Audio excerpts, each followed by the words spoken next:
అందరూ ఒక రకమైన మైండ్తో వస్తారా? కొంతమంది ప్రార్థనకు వస్తారు. ప్రార్థన అయిపోగానే మేము ఎంత వాక్యం చెబితే ఇంత పారాచూట్ కొబ్బరి నూనె తీసుకొని డబ్బా తీసుకొని వస్తారు మా దగ్గరికి. పారాచూట్ కొబ్బరి నూనె తీసుకొని, అయ్యా యేసు రక్తం ప్రార్థన చెయ్యా అంటారు. యేసు రక్తం అది? ఆలోచించండి ఒకసారి. ఇంత నూనె డబ్బా తీసుకొచ్చి, అమ్మ నీకు ప్రార్థన చేస్తాను కదా, డబ్బాకి చెయ్యా ప్రార్థన అంట.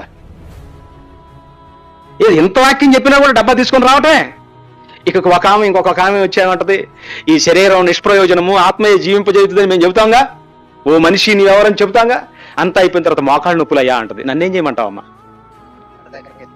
అదే అయ్యా మోకాళ్ళ నొప్పులయ్యా, లేవలేకపోతున్నాను, కూర్చోలేకపోతున్నాను, నాకెందుకమ్మా అది?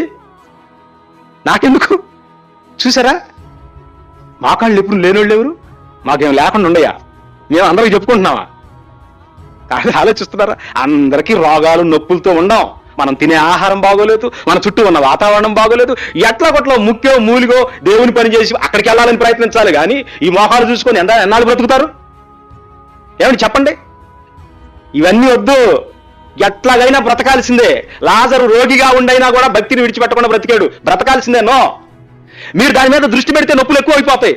దృష్టి పెట్టకుండా ప్రయాణం సాగించారనుకోండి, అయ్యే తగ్గిపోతాయి.